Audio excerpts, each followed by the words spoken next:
안녕하세요. 스낵 애니입니다. 오늘은 원피스 주인공 몽키 D. 루피를 해적의 길로 인도한 장본인이자 생명의 은인 빨간머리 해적단의 전장 샹크스에 대해 소개해드리겠습니다. 샹크스는 사왕의 일원입니다. 현재 샹크스는 39살로 추정되며 키는 199cm, 고향은 서해입니다. 그는 폐왕색 패기, 무장색 패기, 그리고 견민색 패기를 사용할 수 있습니다. 샹크스는 성격이 호탕하고 항상 유쾌하고 자유로워 보이지만 무엇보다도 동료를 아낍니다. 그리고 기쁜 일이 있을 때마다 파티를 여는 스타일입니다. 원피스 애니에서 샹크스에 관한 정보를 정리해서 소개해드리겠습니다. 샹크스는 15살 때 해적왕 골디 로저가 이끌었던 로저 해적단의 견습 선원이었습니다. 그의 동기는 버기가 있었죠.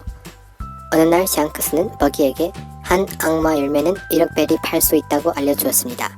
버기는 속임수로 가짜 악마 열매를 먹은 척 하면서 다른 사람들을 속였습니다. 사실 버기는 진짜 악마 열매를 팔고 소중히 간직하고 있는 보물 지도로 보물을 찾으려 했습니다.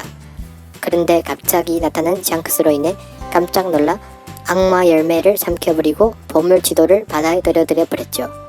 악마 열매를 먹은 버기는 수영을 할 수 없게 되었습니다. 위험한 순간 샹크스는 그를 구했지만 그때로부터 버기는 샹크스를 그의 인생을 망친 원수로 간주했습니다. 샹크스의 왼쪽 눈의 상처는 악마 열매를 먹기 전에 검은 수염 마샬 D. 티치의 습격을 당해 난 것입니다. 25년 전에 로저 해적단이 해산되었고 샹크스는 해적단을 떠나게 되었습니다. 샹크스는 한동안 혼자서 항행하다가 동해의 한 마을에서 저격수 야섭을 만나게 됩니다. 그는 야섭과 함께 빨간머리 해적단을 창립하게 되었습니다. 야섭은 샹크스 해적단의 간부가 되었고 현상금 사냥꾼 데디와 대결에서 승리를 거두었습니다. 샹크스는 웃으면서 승리한 야섭에게 술을 건네주는 장면이 있었죠. 세월이 흘러 후샤 마을에 일시 정착한 샹크스는 해적이 되고 싶다는 소년 몽키 D. 루피를 만나게 됩니다. 성격이 비슷한 두 사람은 반어 친해졌죠. 그런데 어느 날 히그마가 이끄는 산적단이 빨간머리 해적단이 술판을 벌이고 있었던 마키노의 주점에 와서 샹크스의 머리에 술을 끼얹는 등 행패를 부리고 떠났습니다.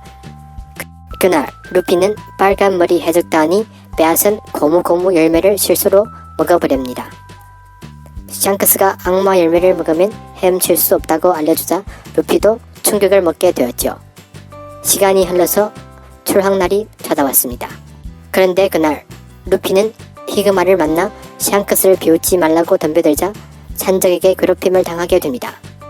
루피가 위험한 순간에 샹크스 해적단이 나타났고 산적은 샹크스 해적단의 부선장과 선원들에게 박살이 났습니다. 히그마는 루피를 납치하고 바다로 달아났습니다.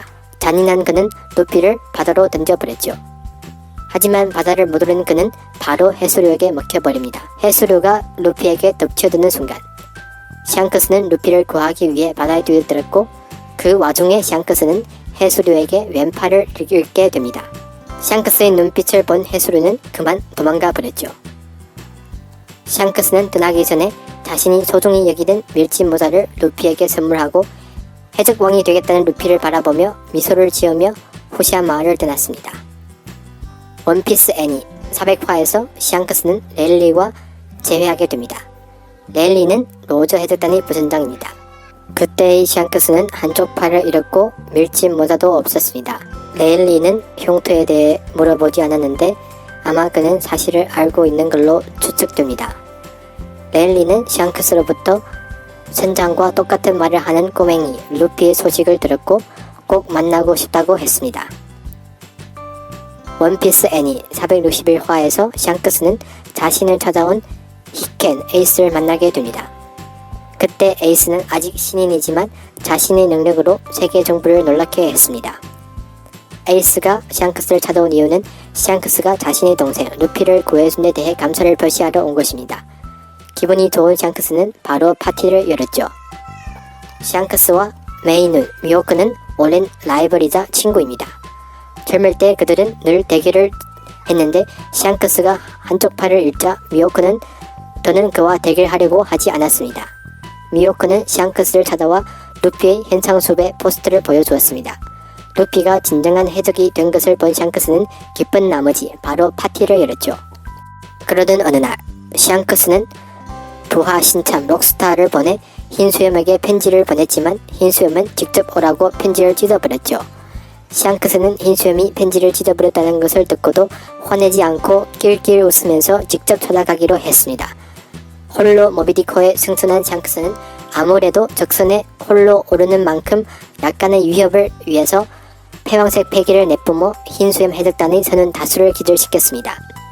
흰수염과 독대한 샹크스는 검은 수염이 방심하지 않은 자신에게 상처를 입힐 정도로 강자라면서 에이스와 검은 수염의 격돌이 가져올 파장에 대해서 경고하며 에이스를 막아달라고 요구했습니다. 하지만 인의를 저버리고 살아갈 수 없다는 것을 지치에게 보여주는 것이 자신의 역할이라며 흰수염은 샹크스의 요구를 거부했죠. 협상이 결렬되자 두 사람은 결국 서로의 무기를 맞대게 됩니다. 이때 말 그대로 하늘이 갈라지고 파도가 요동쳤습니다. 정상전쟁 일어나기 하루 전 샹크스는 사황 카이도가 흰수염 기지를 기습한다는 정보를 알고 카이도를 막으러 갔습니다. 전투 결과는 불명하지만 샹크스는 카이도와 막상막한 실력을 가지고 있다는 것을 추정할 수 있습니다. 정상전쟁에서 흰수염은 루피의 밀짚 모자를 보고 샹크스의 말이 떠올랐으며 샹크스가 새로운 세대 루피에게 팔을 걸었다는 것을 인식합니다. 원피스 애니 488화에서 해군 상사 코비가 불필요한 전쟁을 끝내자고 항명하며 감히 상관인 사카즈키의 앞을 가로막았습니다. 분개한 사카즈키는 코비를 죽이려고 할 때 빨간머리 샹크스가 나타나 저지했습니다. 샹크스는 코비가 목숨을 걸고 만들어낸 용기 있는 메초는 방금 세계의 운명을 크게 바꾸었다고 칭찬했습니다. 원피스 애니 489화에서 샹크스 해적단은 해군 본부에 도착합니다. 샹크스는 자신이 이 전쟁을 끝내려 왔다고 선언합니다. 그는 루피가 떨어뜨린 밀짚 모자를 주어 버기에게 본물 지도가 있다고 작업을 걸어 버기는 밀짚 모자를 루피에게 돌려주었습니다. 샹크스는 자신의 체면을 세워줘야겠다며 일방적으로 해군 측에 엄포했습니다. 해군의 원수 센고쿠가 흰수염, 에이스 두 사람의 시신양도를 수락하며 전쟁 종결에 승인합니다. 샹크스의 실력과 체변으로 마침내 대해적시대 최대의 전쟁이었던 정상전쟁이 종결되었죠. 샹크스는 흰수염, 에드워드 뉴게이트와 불주먹 포트거스티 에이스를 위대한 항로의 어느 외딴 섬에 묻고 장례식을 치러 주었습니다. 이 장소를 아는 자는 흰수염 해적단, 빨간머리 해적단 밖에 없습니다. 샹크스는 다시 항행을 떠났고 자신이 믿고 있는 해적왕이 될 남자 루피와의 재회를 기다리고 있을 것입니다. 이상으로 원피스 인기인물 샹크스에 대한 정리를 마치겠습니다. 감사합니다.